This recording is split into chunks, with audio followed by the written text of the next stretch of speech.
आप सभी का हमारे YouTube channel study with formula Guru channel में स्वागत है। आज हम प्रतिशत के अंतर्गत क्षेत्रफल एवं आयतन से संबंधित प्रश्नों को हल करना सीखेंगे। हमारा पहला उदाहरण है, एक वर्ग की लंबाई और चौड़ाई में क्रमशः 30% और 20% की वृद्धि की गई, तो इस प्रकार उसके क्षेत्रफल में कुल कितने प्रतिशत की वृद्धि होगी। तो सबसे पहले हम देखेंगे कि उसकी लंबाई और चौड़ाई में 30% और 20% की वृद्धि की गई। तो जो हमारा वर्ग रहा होगा पहले, उसकी कुछ लंबाई रही होगी, कुछ चौड़ाई रही होगी। तो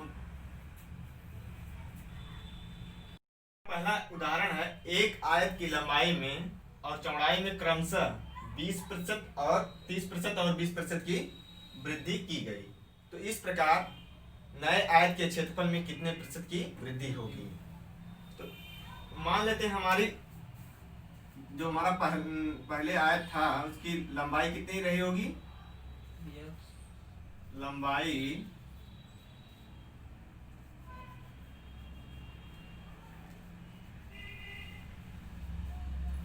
मान लेते हैं हम x मीटर रही होगी और चौड़ाई y मीटर। ये तो हमारा जो पहला आयत रहा होगा, जब वृद्धि से पहले की बात, तो उसकी लंबाई मान लेते हैं हम, लंबाई x मीटर और चौड़ाई y मीटर रही होगी। अब यहाँ सवाल में ये कह रहा है कि 30% और 20% की वृद्धि कर दी जा रही है, तो लंबाई में कितने परसेंट की वृद्धि हो रही है, 30। तो हम अब देखेंगे वृद्धि के बाद लंबाई क्या होगी। वृद्धि के बाद लंबाई, तो हम यहाँ क्या करेंगे, x का 30% निकालेंगे, तो हो जाएगा यहाँ से 0 से 0 कैंसिल करेंगे, हो जाएगा 3x/10। ये उस अब इसका हम पहले वाली लंबाई का 30% निकालेंगे, तो कितना हो जाएगा, 3x/10। तो ये तो लंबाई में जो वृद्धि है हुई है, 30% की वृद्धि करने वाली 3x/10, लेकिन इसकी वास्तविक कुल लंबाई कितनी हो जाएगी। तो पहले थी x, अब वृद्धि उसमें हो गई कितने की, 3x/10 की। तो इसको हम थोड़ा सॉल्व करेंगे, यहाँ से इसका गुणा करेंगे तो हो जाएगा 10x प्लस 3x/10, कितना हो जाएगा, ये हो जाएगा 13x/10। ये तो लंबाई में 30% की वृद्धि के बाद उसकी कुल लंबाई हो गई 13x/10। इसी प्रकार हम चौड़ाई में भी वृद्धि करते हैं। चौड़ाई में कितने परसेंट की वृद्धि है, 20। चौड़ाई में कितने परसेंट की वृद्धि है, 20। तो पहले लंबाई कितनी थी, y, तो y का हम कितना निकालेंगे, 20%। तो 20% निकालेंगे तो कितना हो जाएगा, 0 से 0% निकालेंगे, तो y गुणे 20/100। अब ये क्या हो जाएगा, y/5। ये 20% उसमें वृद्धि हुई है, तो पहले हमारी लंबाई कितनी थी, y, और उसमें इतने की वृद्धि और हो रही है। कुल लंबाई कुल चौड़ाई कितनी हो जाएगी,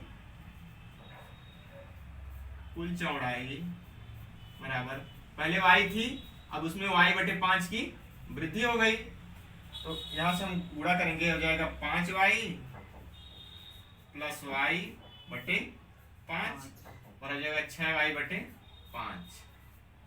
अब देखिए वृद्धि के बाद हमको नई लंबाई मिल गई और नई चौड़ाई। तो वृद्धि से पहले आयत का क्षेत्रफल कितना रहा होगा, वृद्धि से पहले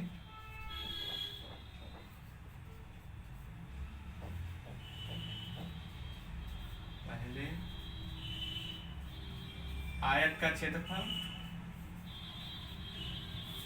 होता है लंबाई गुणे चौड़ाई। तो लंबाई पहले हमारी कितनी थी, x, और चौड़ाई y, तो हम यहाँ लिखेंगे x गुणे y। ये हमारा जो वृद्धि से पहले का क्षेत्रफल आयत का। अब हम देखेंगे हमको जब नई लंबाई मिल गई और नई चौड़ाई, तब क्षेत्रफल कितना होगा। तो क्षेत्रफल का सूत्र हम लिखेंगे, क्षेत्रफल बराबर क्या होता है, लंबाई गुणे चौड़ाई। तो यहाँ हम क्या करेंगे, यहाँ हम नई लंबाई रखेंगे और नई चौड़ाई रखेंगे। तो क्या जाएगा 13x बटे 10 गुणे 6y बटे 5। तो जाएगा 13 छक 78x y बटे 50। ये हमारा हो गया नया क्षेत्रफल।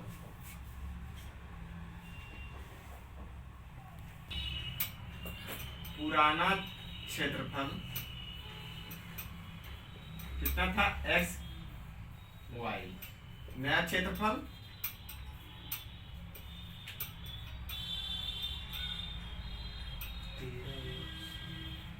78 x y बटे 50।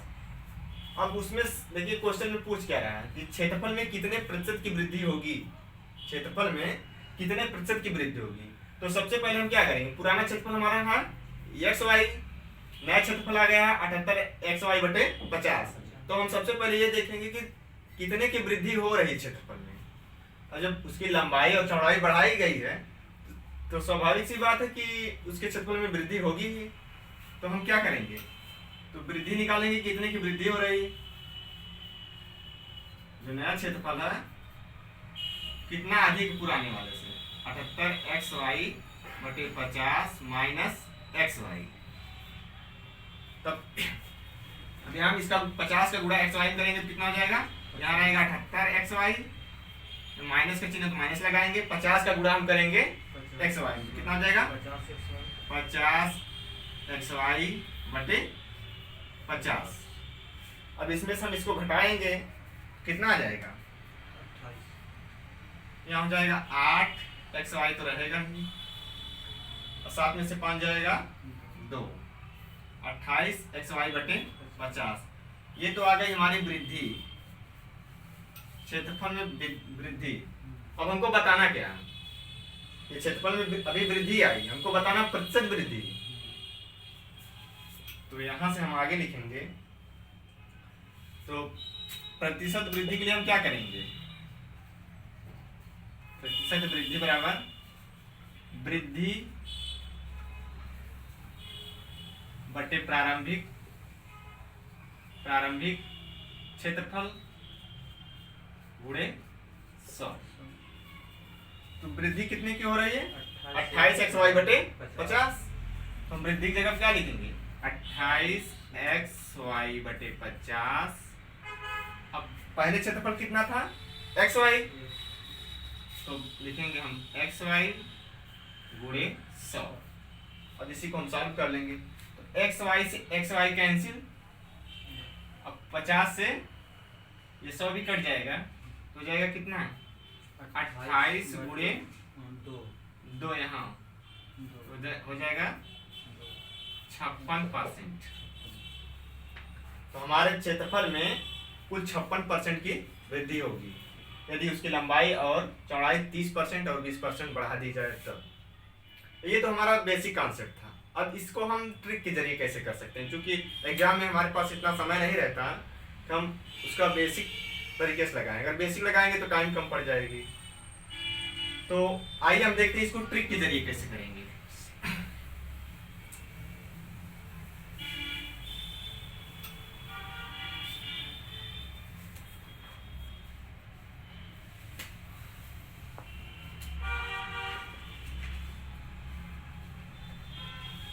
ट्रिक हमारा है x plus y plus x y बटे 100। ये ट्रिक केवल द्विविमीय आकृति के लिए, केवल द्विविमीय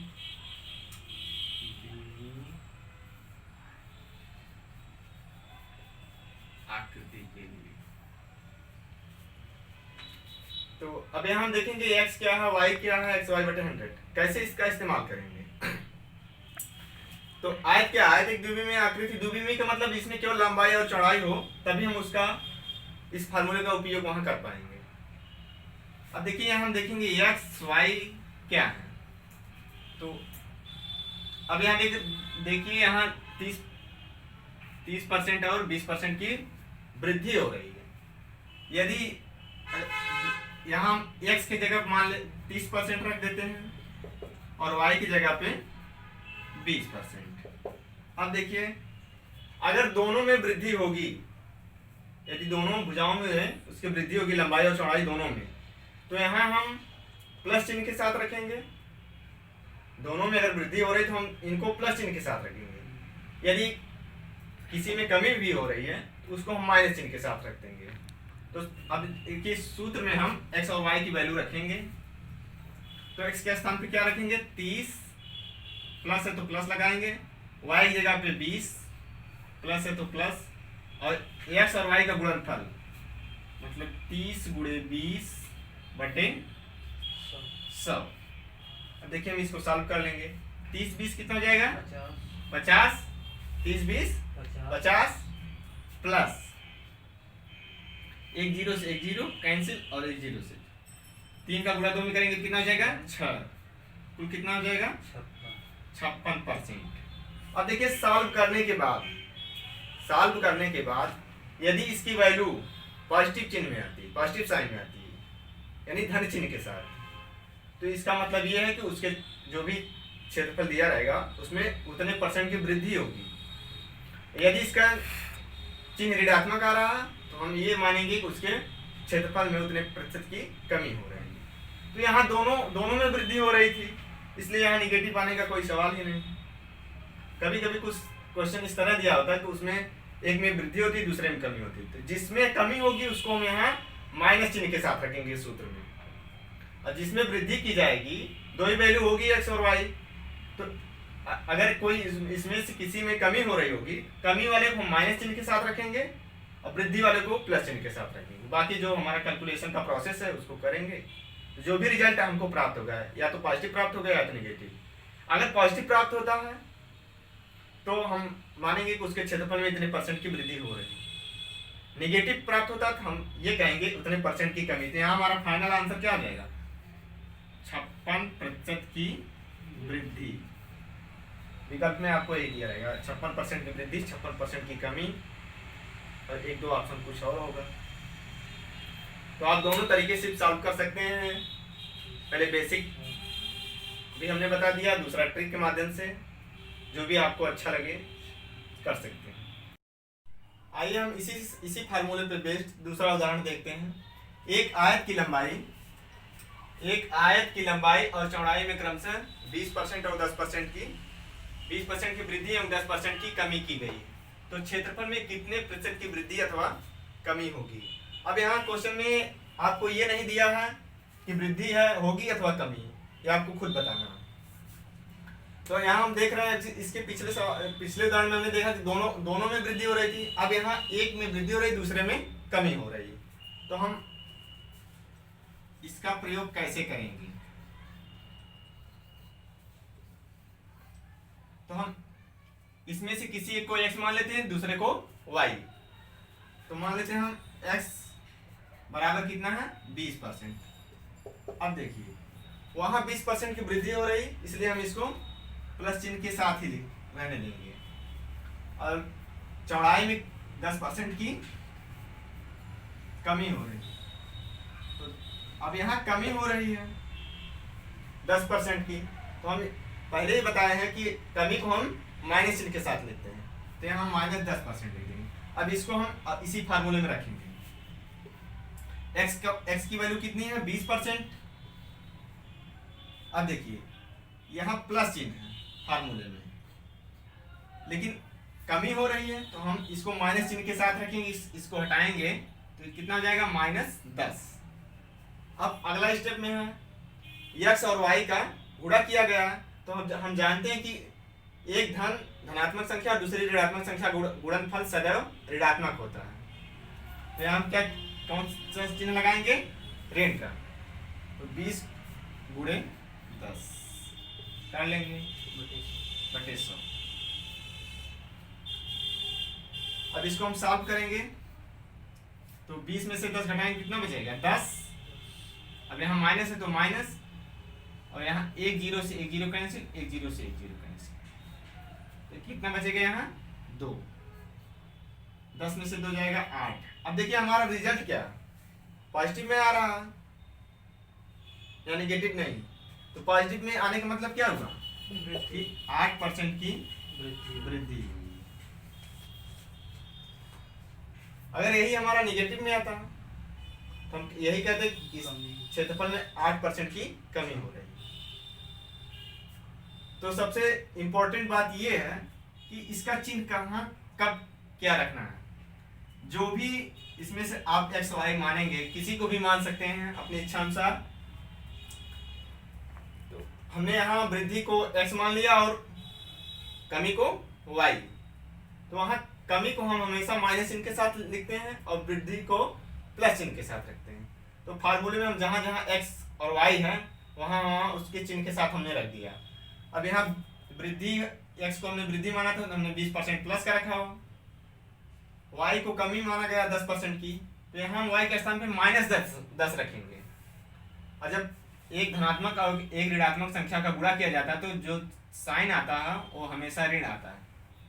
तो यहाँ जब यहाँ गुणा किया हमने, उसका चिन्ह हमने सामने लिख दिया। तो अब इसको हम सॉल्व कर लेंगे, 20 में से 10 को घटा लेंगे तो 10 बचेगा यहाँ, और यहाँ से इसको कैंसिल करके करेंगे तो -2 बचेगा। तो 10 में से 2 घटाएंगे तो 8 बचेगा। अब 8 यहाँ प्लस का आ रहा है तो हम कहेंगे कि उसके क्षेत्रफल में 8% की वृद्धि होगी। आइए हम अपना दूसरा उदाहरण भी देखते हैं। एक आयत की लंबाई और चौड़ाई में क्रमशः 30% और 10% की कमी कर दी गई, तो आयत के क्षेत्रफल में कितने प्रतिशत की कमी अथवा वृद्धि होगी। अब तक हमने जो पिछला जो एग्जांपल सॉल्व किया था उसमें एक में दोनों में वृद्धि हो रही थी, कमी लंबाई और चौड़ाई में। दूसरे में एक में वृद्धि हो रही थी, दूसरे में कमी हो रही थी। अब यहाँ दोनों में कमी हो रही है, तब हम अपने फार्मूले का उपयोग कैसे करेंगे। तो फार्मूला हमारा क्या है, x plus y x y बटे 100। तो सबसे पहले हम एक्स बराबर क्या लिखेंगे 30% और वाई बराबर लिखेंगे कितना 10%। अब यहाँ हम देखेंगे कि यहाँ कमी हो रही है कि वृद्धि। तो यहाँ सीधा सीधा लिखा गया है कि दोनों में क्रमशः 30% और 10% की कमी हो रही है। जब 30% और 10% की कमी हो रही है तो हम पहले ही बताए हैं कि कमी को हम हमेशा माइनस चिन्ह के साथ लिख रहे हैं। तो यहाँ x बराबर क्या लिखेंगे -30 और y बराबर -10। अब x और y की वैल्यू हम इसी समीकरण में रखेंगे। तो यहाँ रखेंगे तो क्या हो जाएगा, x के स्थान पे क्या रखेंगे -30 और y के स्थान पे -10। अब देखिए जब दो ऋणात्मक संख्याओं का गुणनफल किया जाता है तो उसका चिन्ह हमेशा धनात्मक होता है। तो यहाँ हम जब ऋण का गुणा आपस में करेंगे तो क्या आ जाएगा धन, और यहाँ जो है x और y की जगह क्या आ जाएगा 30 गुणे 10 बटे 100। अब इसी को हम सॉल्व कर लेते हैं। अब देखिए यहाँ -30 है, यहाँ -10 है। समान चिन्ह हमेशा जुड़ता है और विपरीत चिन्ह रहता है तो घटता है, और चिन्ह वही हम लगाते हैं जो बड़ी संख्या के सामने चिन्ह लगा हुआ होता है। तो यहाँ देख रहे हैं दोनों ऋणात्मक है, हम जोड़ लेंगे कितना हो जाएगा -40। यहाँ प्लस है, प्लस लगाएंगे। अब इसको कैंसिल करेंगे, 0 से 0, यहाँ बचेगा कितना 3। अब देख रहे हैं यहाँ 40 माइनस का है और 3 प्लस का है, तो यहाँ चिन्ह दोनों विपरीत है। जब जो दोनों चिन्ह विपरीत हैं तो हमेशा क्या होगा घटेगा। तो 40 में से 3 घटाएंगे तो कितना बचेगा 37। और जब घटाने के बाद हम चिन्ह हमेशा बड़ी संख्या के सामने का लगाते हैं, तो यहाँ क्या लिख देंगे -37%। अब देखिए हमारा रिजल्ट क्या है माइनस में आ रहा है। तो माइनस में आने का मतलब क्या हुआ कि उस आयत के क्षेत्रफल में 37% की कमी हो रही है। तो क्या लिख देंगे यहाँ फाइनल आंसर हमारा क्या होगा 37% की कमी होगी। इसमें क्षेत्रफल आयतन से संबंधित इसमें लिखा है एक घन की प्रत्येक भुजा 50% बढ़ा दी गई तो, एक घन की प्रत्येक भुजा 50% बढ़ा दी गई तो उसके आयतन में कितने प्रतिशत की वृद्धि होगी। कोई घन है उसकी प्रत्येक भुजा में 50% की वृद्धि कर दी जाए, तब उसके घन के आयतन में कितने परसेंट की वृद्धि होगी। तो आइए हम पहले इसको बेसिक तरीके से देखते हैं कैसे सॉल्व करेंगे। पहले इसका हम कॉन्सेप्ट समझेंगे, उसके बाद हम ट्रिक भी इस्तेमाल करेंगे। तो मान लेते हैं हम माना घन की भुजा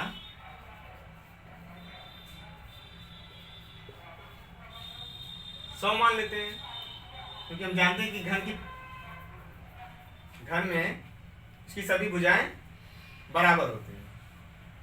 तो मान लेते हैं हम उसकी भुजा कितनी रही होगी 100। अब भुजा में कितने परसेंट की वृद्धि कर रहा है 50% की। तो पहले देखेंगे अगर उसकी भुजा अगर 100 रही होगी तब घन का आयतन कितना रहा होगा। तो घन का आयतन बराबर क्या होता है, घन का आयतन बराबर होता है भुजा का क्यूब। तो यहाँ क्या भुजा के स्थान पे क्या रखेंगे 100 का क्यूब करेंगे, कितना हो जाएगा 100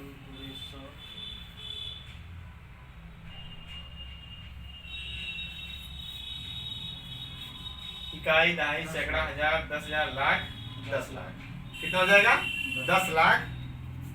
अब अगर यहाँ सेंटीमीटर हम मान लेते तो यहाँ सेंटीमीटर क्यूब हो जाएगा। अब ये तो हो जाएगा हमारे घन का जो प्रारंभिक आयतन वृद्धि से पहले का। अब हम अगर अपनी भुजा को 50% बढ़ा देंगे तब घन का आयतन क्या होगा। तो पहले हम भुजा में वृद्धि करेंगे कितना 50%। तो भुजा में 50% की वृद्धि के बाद भुजा क्या हो जाएगी। तो 100 का 50% कितना हो जाएगा 50, 100 पहले से ही था, कुल कितना हो जाएगा 150 सेंटीमीटर। अब हमारे घन की भुजा जो 50% बढ़ाने के बाद नई भुजा कितनी प्राप्त हो गई 150। अब आयतन क्या होगा, तो फिर वही फार्मूला हम यूज करेंगे घन का। तो घन का आयतन बराबर क्या होता है भुजा का क्यूब। तो यहाँ भी हम आयतन बराबर क्या लिखेंगे 150 गुणे 150 गुणे 150।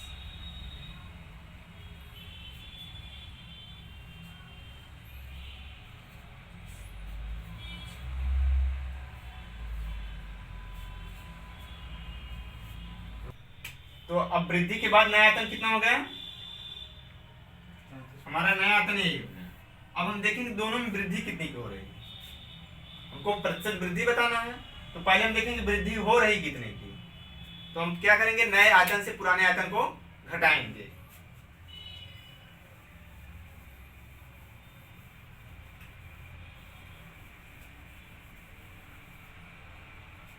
तो वृद्धि बराबर क्या हो जाएगा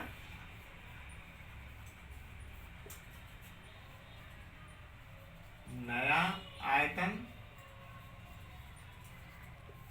माइनस पुराना आयतन,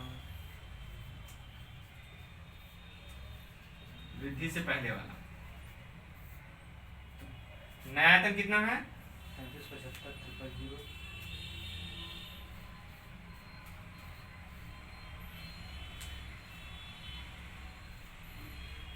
तो घटाएंगे कितना हो जाएगा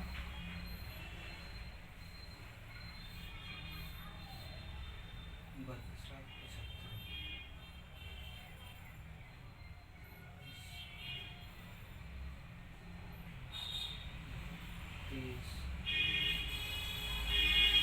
ये हमारा क्या हो गया इतने की वृद्धि हो रही है। अब हम प्रतिशत वृद्धि निकाल लेंगे। तो वृद्धि बटे प्रारंभिक आयतन गुणे 100।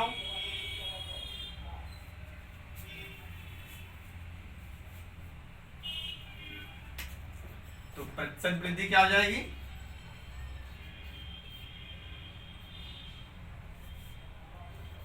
वृद्धि बटे प्रारंभिक आयतन गुणे 100। यहाँ से 3 जीरो कैंसिल, अब यहाँ 2 जीरो ऊपर बचा तो यहाँ से भी कैंसिल हो जाएगा। अब नीचे बचा कितना, ऊपर बचा है 2375, नीचे बचा है 10। तो जब हम 10 इसको भाग देंगे तो कितना हो जाएगा ये 237.5%। ये हमारा 50% बढ़ाने के बाद आयतन में इतने परसेंट की वृद्धि हो जाएगी, 237.5%। अब देखिए इसको हम ट्रिक के जरिए कैसे लगाएंगे। तो ये हो गया बेसिक कॉन्सेप्ट। आइए हम देखते हैं ट्रिक, जो पहले ट्रिक हम इस्तेमाल किए हैं अब उसका प्रयोग इसमें कैसे करेंगे।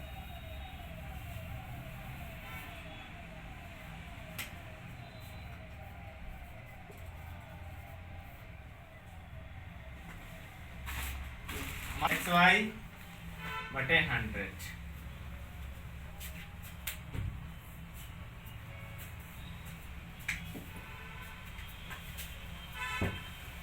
x plus y plus x y बटे 100। ये केवल दो विमीय आकृति के ही लिए था, हमने पहले ही बताया था ये फार्मूला केवल दो विमीय आकृतियों में ही काम करेगा। तो यहाँ त्रिविमीय आकृति, घन क्या, घन एक त्रिविमीय आकृति। तो यहाँ हमको क्या करना पड़ेगा, तो यहाँ हम क्या करेंगे, x बराबर लिखेंगे 50%, y बराबर भी 50%। अब देखिए पहले तो हमको, अब घन में 3 भुजा होती हैं, पहले 2 भुजाओं को हम एक साथ लेकर इसमें अप्लाई करेंगे, फिर जो हमारा रिजल्ट प्राप्त होगा उस रिजल्ट के साथ हम उसकी तीसरी भुजा भी ले लेंगे और इसी फार्मूले में रख देंगे, तो जो हमारा रिजल्ट आसानी से आ जाएगा। आइए पहले हम देखते हैं। तो x के स्थान पे क्या रखेंगे, 50 प्लस 50 प्लस 50 गुणे 50 बटे 100। पहले हमने क्या किया, उसकी लंबाई चौड़ाई ऊंचाई में से हमने लंबाई और चौड़ाई को ले लिया, अभी उसकी ऊंचाई बची हुई है, तो हम देख लेंगे कितना हो जाएगा ये 50 50 100 प्लस कितना हो जाएगा 25 हो जाएगा 125%। तो ये क्या है, अभी उसके क्षेत्रफल में जो वृद्धि हुई है, अभी तो उसकी ऊंचाई बची हुई है, हमने केवल लंबाई और चौड़ाई को लिया है। फिर दोबारा हम फिर इसी फार्मूले का इस्तेमाल करेंगे। यहां देख लेते हैं, तो फिर हम x की जगह क्या रखेंगे 125, y जगह क्या रखेंगे 50, क्योंकि घन है तो उसमें 3 भुजा रही होगी, लंबाई चौड़ाई ऊंचाई। अब घन में तीनों बराबर होता है, उससे कोई फर्क नहीं। अब हमने उसकी लंबाई चौड़ाई को ले लिया, उसके बाद रिजल्ट क्या है 125। अभी उसकी ऊंचाई बची हुई था, हम उसकी ऊंचाई और ये दोनों एक साथ रख देंगे इसी फार्मूले में।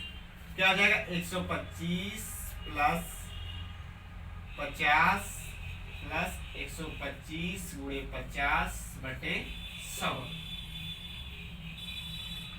125 और 50 कितना हो जाएगा 175 प्लस, यहाँ से हम कैंसिल कर लेंगे, 2 बार में कैंसिल हो जाएगा। फिर इसको हम डिवाइड कर लेंगे कि ना, 2 एकम 2, 2 छक्का 12, 2 दूनी 4, 2 पच्चे 10, कितना हो जाएगा 62.5। अब इसको हम जोड़ लेंगे, कितना हो जाएगा 5 2 7, यहाँ दशमलव है तो दशमलव लगा देंगे, 7 6 13 और 1 2, कितना हो गया 237.5%। जो भी हमने बेसिक लगाया, देखिए रिजल्ट में कोई परिवर्तन नहीं था,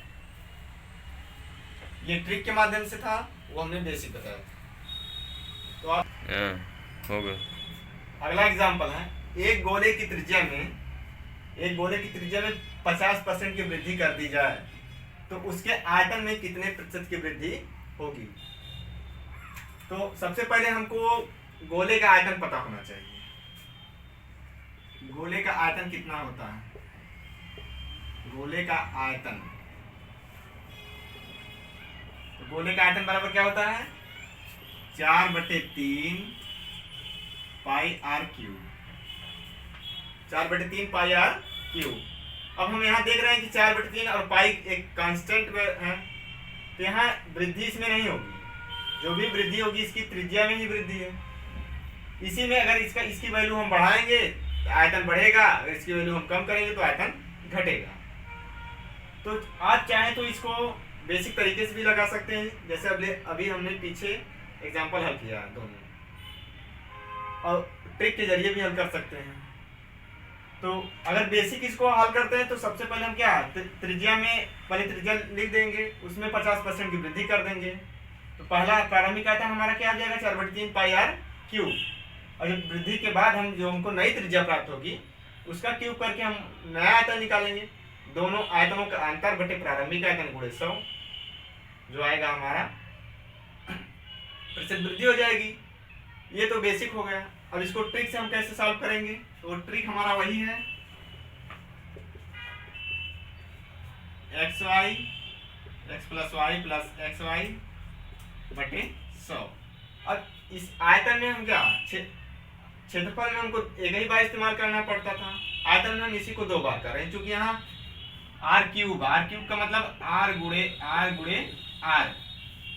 तो पहले हम इन दोनों को एक साथ ले लेंगे, फिर जो उससे हमारा रिजल्ट प्राप्त होगा उस रिजल्ट और इसको हम एक साथ ले लेंगे।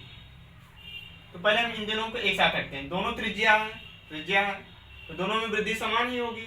तो हमारा यहाँ क्या हो जाएगा, x और y की वैल्यू सेम है, तो हम x के स्थान पे भी 50 रखेंगे और y के स्थान पर भी 50 ही रखेंगे, प्लस 50 गुणे 50 बटे 100। तो यहाँ से हम सॉल्व कर लेंगे, 0 से 0 कैंसिल हो जाएगा, फिर हो जाएगा कितना 125%। पुनः हम इसको अप्लाई करेंगे। तो यहाँ अब हम x की जगह कितना लिखेंगे 125%, और ये जो अभी बची हुई है हमारी तो y जगह हम ले देंगे 50%। फिर हम इसको रखेंगे अपने फार्मूले में, तो हो जाएगा 125 प्लस 50 प्लस 125 गुणे 50 बटे 100। यहाँ इसको हम जोड़ेंगे कितना हो जाएगा 175 प्लस 50 दूनी 100 हो जाएगा, 2 से काटेंगे तो इसको आ जाएगा 62.5। यहाँ हम जोड़ लेंगे कितना हो जाएगा 237.5% की वृद्धि।